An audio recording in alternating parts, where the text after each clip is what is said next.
Jamie, how are things? Bernard from Virgin Media. First and foremost, how's the injury? Yeah, it's a lot better than what I thought coming in. Yeah, so I had scans and stuff, and yeah, pretty confident that I'll be hopefully able to go Saturday.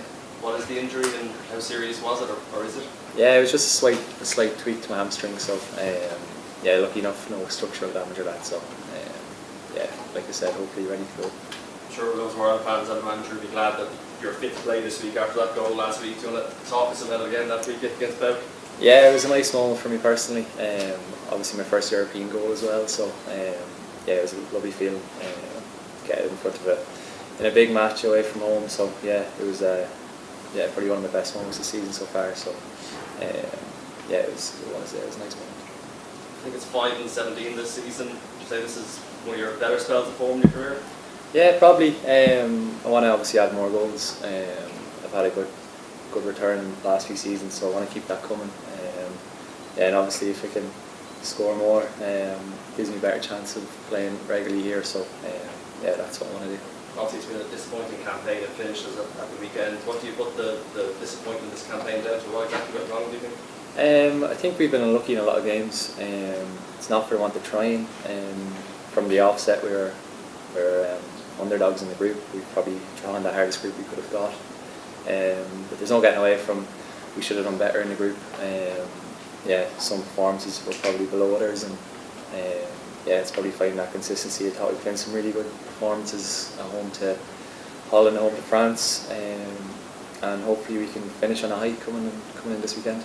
We Darrell in here earlier on. He talked about trying to do it for the manager this weekend. I know someone put a huge amount of faith in you. Would you like to give the manager a proper result of what looks like it's going to be his last competitive game? Yeah, we don't know for sure, but of course we want to do that. We want to finish the campaign on a high. Yeah, every time you play in a green shirt, you have to do the jersey proud. So, but of course, yeah, we always give our best for the gaffer. Personally, he's been really, really good for me in my career. Gave me a chance at the lock, and obviously brought me up here to get my first cap. So, yeah, of course, we'll do it all for him as well. Yeah. Hi, Jamie Ashling from Off the Ball.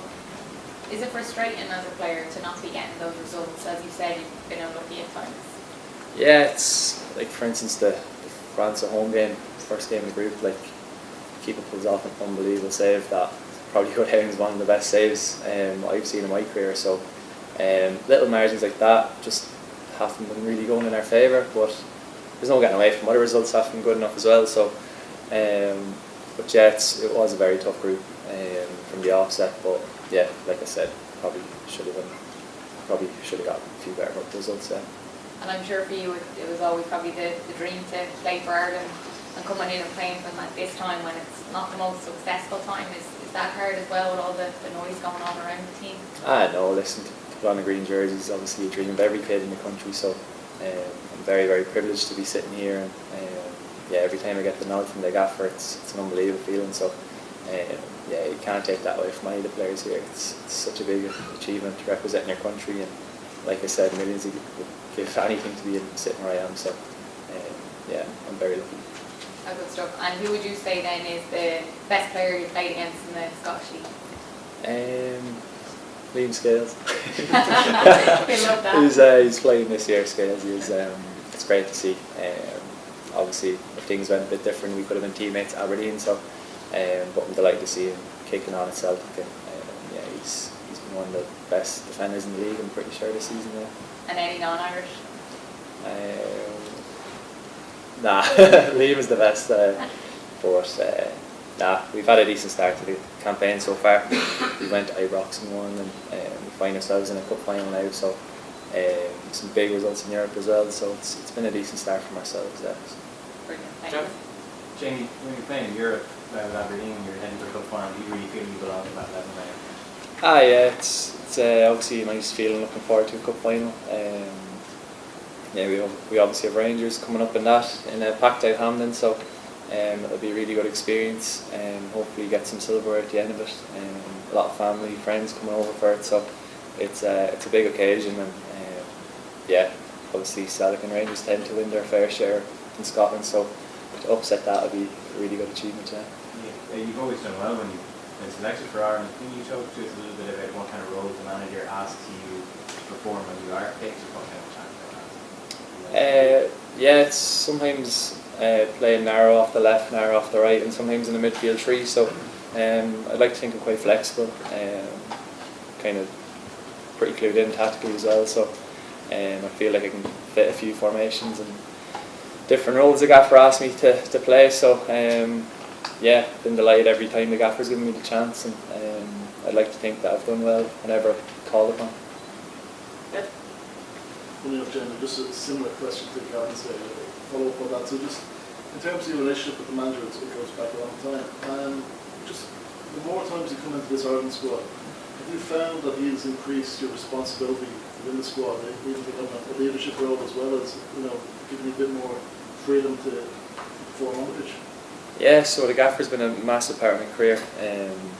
Yeah, obviously signed me, I think I was 20 at St. Pat's. He signed me to Dundalk and gave me the opportunity to go on and win medals there. So yeah, we were part of a very successful team there, and obviously the gaffer left in my last year to come here, and yeah, when I was doing well at St. Mirren, he showed a lot of faith in me and picked me when maybe he could have picked other people, and he's been quite consistent about picking me as well, which is a big confidence boost for myself. And I think he just fills every player in the squad full of confidence.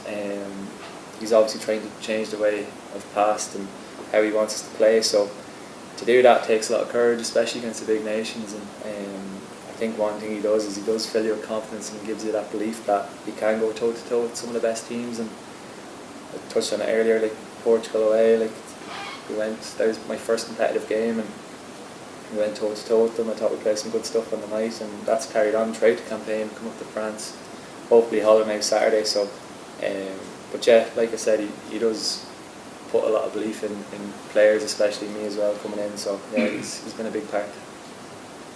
You mentioned about Ian being back on the best player he played against, but if you actually look at what's happened to him in his career over the last year, obviously he was on loan at Aberdeen, and come back in that Celtic, it kind of shows you how you can come in, you go and maybe discard a little bit. You kind of had it, with the weekend, give you a chance to come back.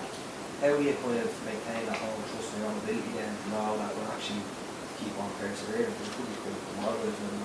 Yeah, that's football. Like, you can have your highs and lows. Yeah, I've obviously experienced a bit of that at Wigan, and it can be easy to start doubting yourself, but you have to remember what you've achieved so far, and yeah, you have to have that underlying confidence in your own ability, no matter how hard it gets. You know how good of a player you are deep down. So yeah, you have to be resilient in the game. Like, you're going to have your knocks, and I think from 17, 18, it's a good learning curve. You always get your knocks, and it's about how you bounce back. And to be fair to Scales, he looked like he might not be getting his chance, and a few injuries and performances on the training ground, he's got his chance, and we asked him back, and long may it continue. Yeah. When you were saying they were getting those knocks, if you would have been having when you would have been in 14 that's in as well, so you couldn't learn that you have to just get on with it. That's all it is, because it's not as if in football where you talk about a team wherever. When you were in 14 environment, that's what the man would. Yeah, so it's rootless. Like, so I was called up Pats when I was about 17, 18, and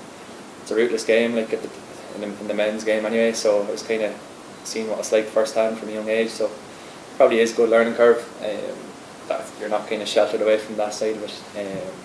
Yeah, like you said, it's very rootless, and you have to be resilient. And when times get hard, just think back to how good you actually are.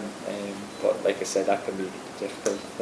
But easier said than done. But it's part of the game. And just the last one on that is, I don't know what you can say about, it's good for young players to come to the League of Ireland because they can play, but it's actually not just the playing time, it's that exposure to actually, what you're saying there with that group, it's just like even that dressing room, you're going to have those demands, so eventually if lads are going to kick on in their career, they're already going to have that kind of understanding of what's going to be required.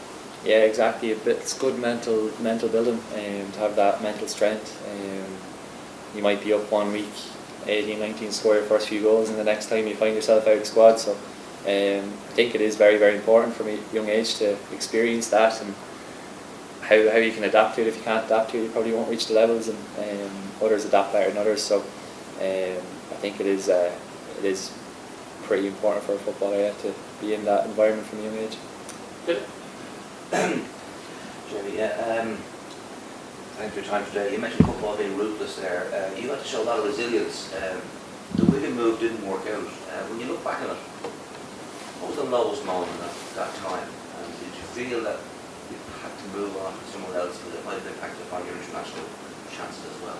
Yes, that probably was the lowest, getting kind of not called up to the squad. Like it was impossible for the gaffer to pick me because I haven't played in months. So I knew when that happened that I had to get out ASAP, and I could have took the easy route and stayed and said I'm playing in the champ, and realistically I'm just a squad player.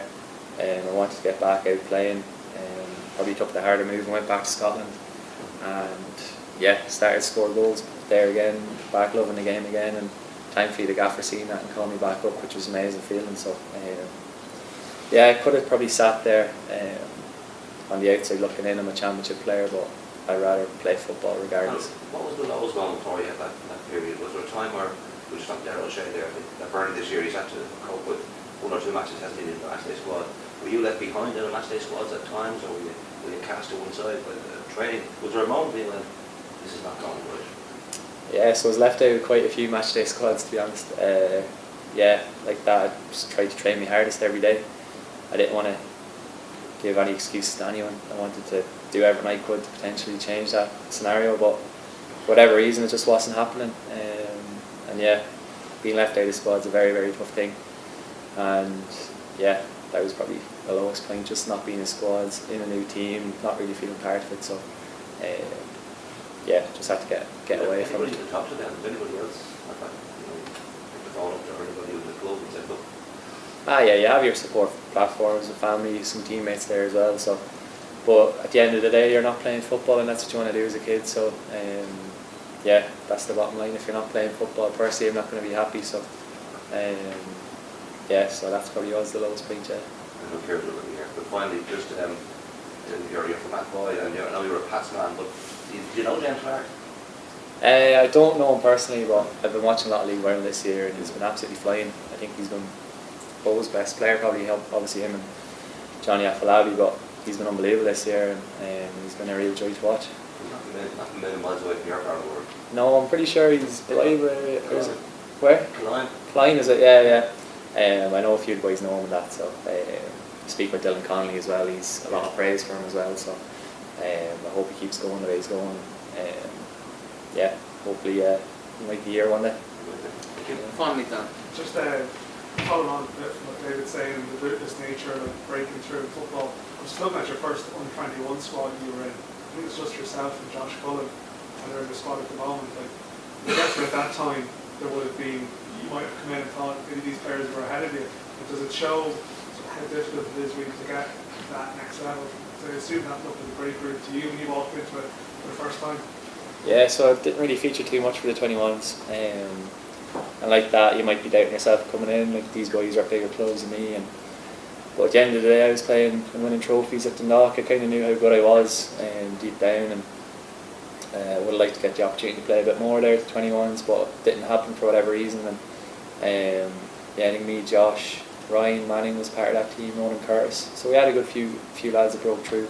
But I think maybe Chio was in the same position as me, probably Scalesy. I know Scalesy played a lot for 21s, but yeah, I think we were more so late developers, and obviously coming through the league, standing to us now. Yeah. You think that like, those, there's 18-year-olds in the League of Ireland now, or whatever, it's sort of inspiring for them to know that it's not all about being the Irish under-19s now, or being instantly in those squads at the moment. It can happen.